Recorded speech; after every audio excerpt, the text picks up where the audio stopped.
the ninth wonder of the world. Next to Andre the Giant, Big John Studd was the biggest and baddest the WWF threw in the ring in the 1980s. Placing second to the eighth wonder of the world isn't a bad consolation prize. Often paired against each other thanks to their large frames, Studd more than held his own against Andre in a battle best referred to as Goliath versus Goliath. Or perhaps the best example of Gorilla Monsoon's famous line in which the irresistible force meets the immovable object. Big John Minton broke onto the wrestling scene wearing a mask as one half of the Masked Executioners with his trainer Killer Kowalski. After winning the WWF Tag Team titles with his mentor and partner in the mid-1970s, he took to the road and competed in various territories under such guises as Captain USA and the Masked Superstar #2. Unlike Rey Mysterio Jr. in WCW, however, the mask came off for Studd, and it stayed off.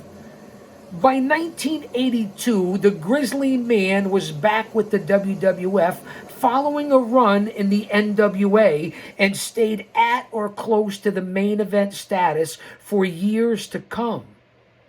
With Classy Freddie Blassie at ringside, Studd made an impact almost immediately, sending opponents home on stretchers and sporting arguably the best long tights of all time. I love those stars on the side, Big John.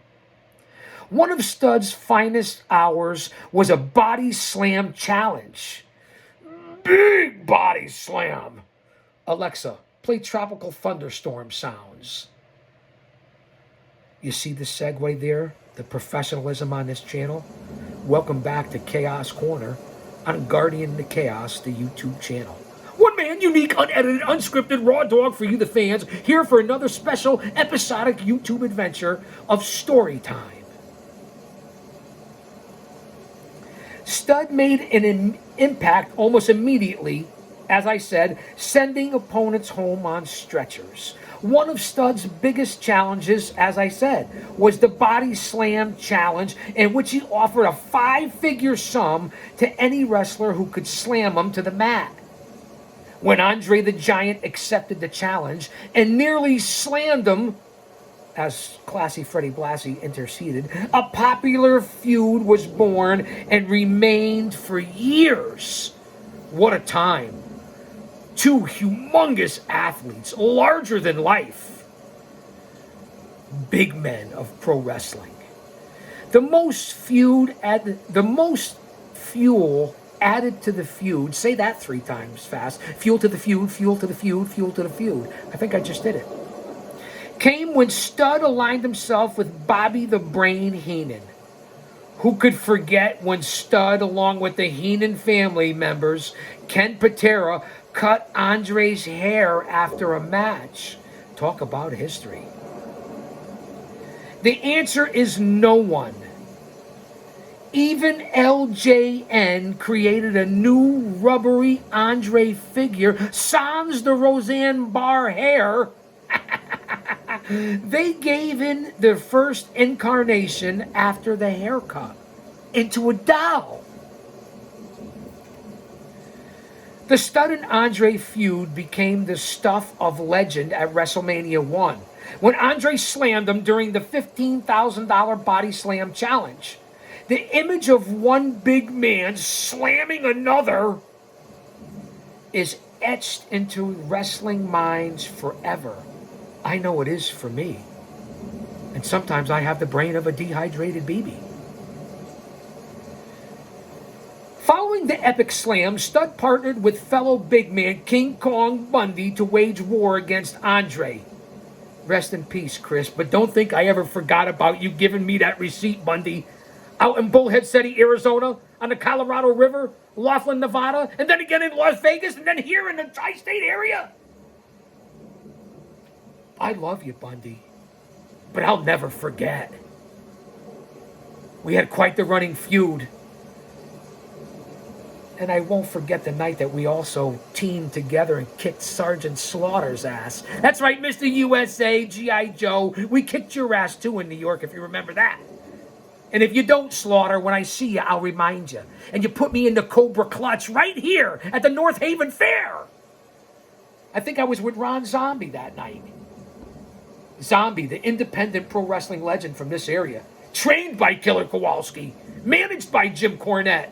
And Tony Rumble, the Boston bad boy. The New York Posse. Dreaded Dead, Dead Dread, whatever you want to call it. I love you, Zombie. So again, that's why you hear of the connections that I have in the business and what I've actually accomplished inside the fucking ring for over 3 decades as a pro wrestling manager that took the fucking bumps. You never know what I'm going to do or what I'm going to say or how I'm going to present the content. Just know that I'm here watching with you. Put that in your pipe and smoke it. As I said, Stud and Bundy, what a tag team. And to wage war against Andre the Giant. That said, he did set his sights on William the Refrigerator Perry by the time WrestleMania 2 came around. After he and the Chicago Bear eliminated each other during that event's 20-man battle royal. Stud spent the better part of the year with Bundy. And they were contending for the tag team belts, the biggest tag team perhaps of all pro wrestling history. And still hell-bent on being known as the true giant of the WWF.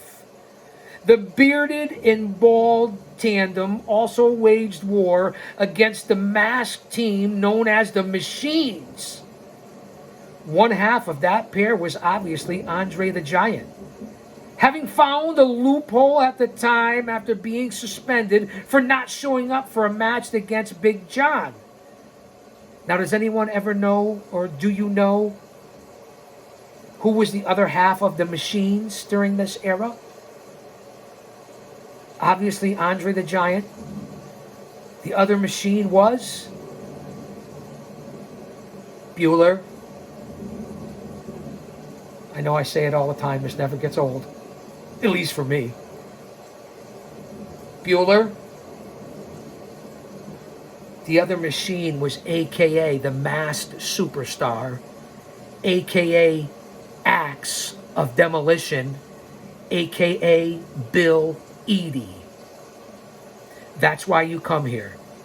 Because you'll be better off when you walk out of here than when you came in here. So you can hold an actual conversation and sound like you know what you're talking about at the next venue, holiday gathering, birthday party, water cooler, work, pub, tavern, game, restaurant. So you know what the fuck you're talking about. And I apologize for the F-bombs. We're not really. How about that for useless facts of tidbits of information here in the insignificant cog of the wheel we call pro wrestling? One half of the Machines, Andre the Giant and Bill Eadie. Demolition. Masked Superstar. I just said it. Having found a loophole, like I said, as Andre was suspended, Stud retired in 1986, but briefly came back 3 years later as a face and reached a career highlight by winning the Royal Rumble. Naturally, he took on Andre once again during his final run. The two men were so inseparable in the 1980s, they even co-starred in a bad Dudley Moore movie together called Mickey and Maude. You know what movie that was really good for the day and its time? And Big John Studd was a big part of that movie. Go out and check out the Don Johnson, Mickey Rourke film, Harley Davidson and the Marlboro Man. That's right.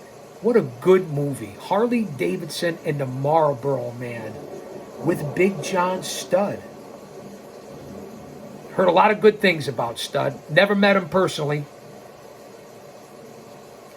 Stud died of liver cancer and Hodgkin's disease on March 20th, 1994. He was inducted into the WWE Hall of Fame 10 years later and remembered as a giant, a legend in this business. Big John Studd, one of the best big men to ever do it. Fans, I present these stories to you in these short clips in Chaos Corner of the show so you can go back and do your research and due diligence, and maybe I can direct you to something that you don't know. A lot of other podcasts don't do this, and that's why this is a show, not a podcast. Everything that I present on here, from classic matches to documentaries to my own material to clips to story time, is all for you to not only get to know the game better, the business, the industry, the sport that we love, but to also let you know who the fuck I am. And from the bottom of my heart, I truly appreciate each and every one of you. And I mean that. That's a shoot. And I'm not going to end it with the traditional saying. You guys know what it is. Type it in the chat. I'm glad I can bring you these short stories here on Storytime. We have plenty of more material to come back for. Chaos Corner on Guardian of Chaos, the YouTube channel.